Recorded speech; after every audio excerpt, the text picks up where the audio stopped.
हमारे YouTube channel RK music को लाल button दबा के सब्सक्राइब कीजिए और घंटा के निशान पे दबाइए ताकि हमारे बनाए हुए सभी ऑडियो और वीडियो आप तक तुरंत पहुंचे बिल्कुल मुफ्त।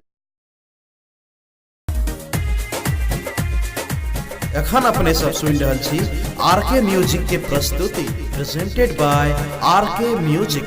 लगी रहले हाँ बिसर गेलौ माये तैं तो जग भर में हम गोवाइए।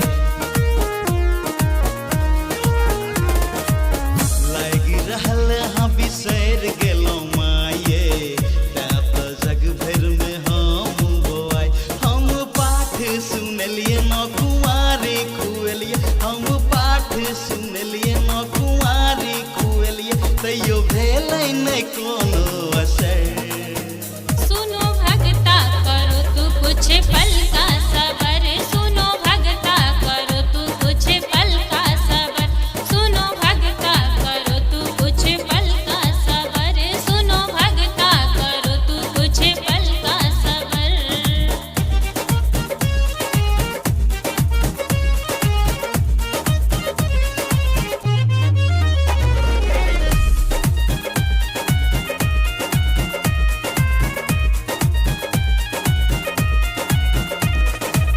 सब दिन रहलौ बन अही केर दासिए, इसका मिलेगा फल मत हो उदास रे, इसका मिलेगा फल मत हो उदास रे। सब दिन रहलौ बन अही केर दासिए, इसका मिलेगा फल मत हो उदास। लाल चुनरी चढ़लिए नित अरहुल आनलिए, लाल चुनरी चढ़लिए नित अरहुल आनलिए, तैयो फेरलौ ने मैया नजर। सुनो भगता करो तू कुछ पल का सबर, सुनो भगता करो तू कुछ पल का सबर, सुनो भगता करो तू कुछ पल का सबर, सुनो भगता करो तू कुछ पल का सबर।